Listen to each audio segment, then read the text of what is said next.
Olá, eu sou Rosa Silvia, doutoranda da Unifesp de Guarulhos e vou apresentar hoje o 6º podcast Em Movimentos. Antes de começar, é importante ressaltar o lugar ocupado por este podcast no momento político e social em que estamos vivendo.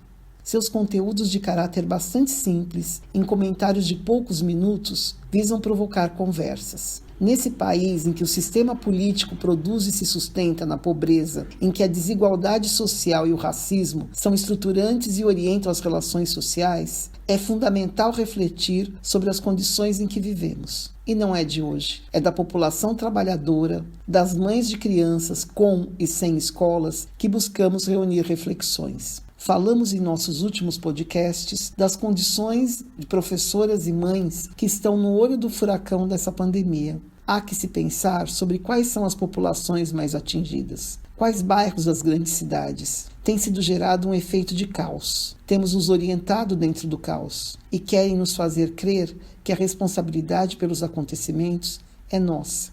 Sigamos vivos. Essa é hoje uma das nossas resistências. Teremos a participação de Nancy Rebouças Franco, professora da Universidade Federal da Bahia, mulher negra como eu, que segue na luta afirmando que nossas vidas, todas as vidas, importam. Olá, companheiras. O meu nome é Nancy Helena Rebouças Franco. Sou uma mulher negra baiana, nascida e criada na periferia de Salvador, na Bahia. Atualmente, sou professora da Faculdade de Educação da Universidade Federal da Bahia.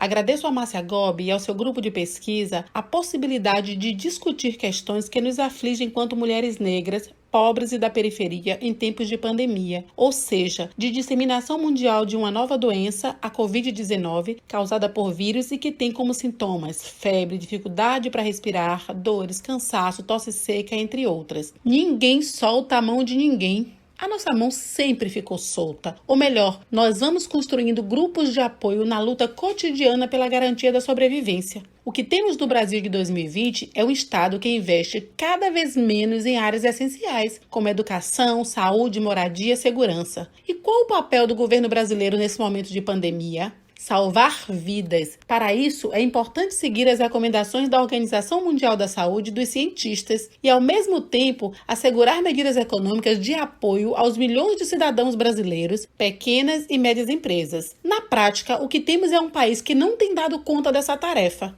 É bom ressaltar que temos alguns exemplos de países chefiados por mulheres como a Nova Zelândia e a Alemanha, que têm se mostrado como um exemplo de combate ao coronavírus e que, ao mesmo tempo, vêm conseguindo diminuir as dificuldades vividas pelo seu povo com medidas econômicas fortes. Fique em casa. O isolamento físico é fundamental para diminuir a velocidade do contágio pelo novo coronavírus e permitir que o sistema de saúde atenda os infectados. Apesar disso, algumas perguntas não querem calar. Você tem emprego? Você recebeu auxílio emergencial? Onde você vive? Tem acesso regular à água encanada? Tem saneamento básico? Quem está cuidando das tarefas de casa? Se tem crianças, como elas estão? O desafio das mulheres negras e da periferia é muito maior. Se manter em isolamento físico sem as condições mínimas para isso.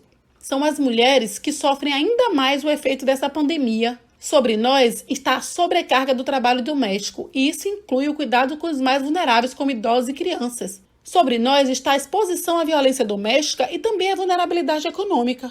A nossa utopia é pensar justiça social, que o Estado e as instituições não governamentais criem mecanismos para diminuir a desigualdade social. Mas enquanto isso não chega, que façamos individual e coletivamente a nossa parte. E isso inclui fortalecer as nossas redes de apoio, parentes, vizinhos, associações de moradores, utilizar os diversos auxílios governamentais, denunciar os episódios de violência doméstica, ficar atento às notícias veiculadas nos meios de comunicação sérios, não repasse notícias falsas, denunciar na televisão, rádio, jornais, problemas da comunidade como falta de água, de energia, dificuldade de atendimento de saúde, falta de alimentação, pesquisar os locais, hospitais, postos de saúde, para onde você pode se dirigir para qualquer possível emergência médica.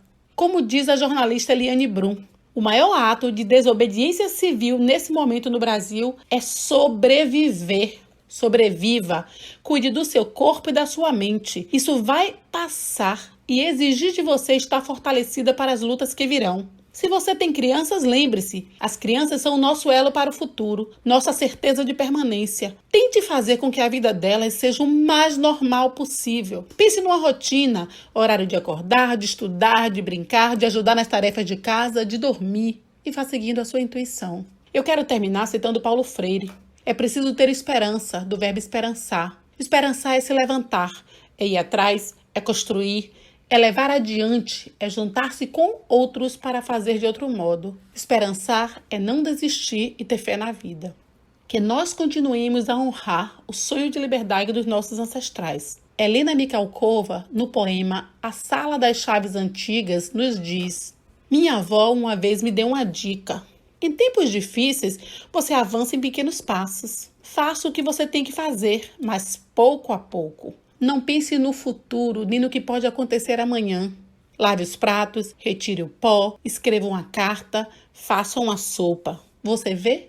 Você está avançando passo a passo. Dê um passo e pare. Descanse um pouco. Elogie-se. Dê outro passo, depois outro.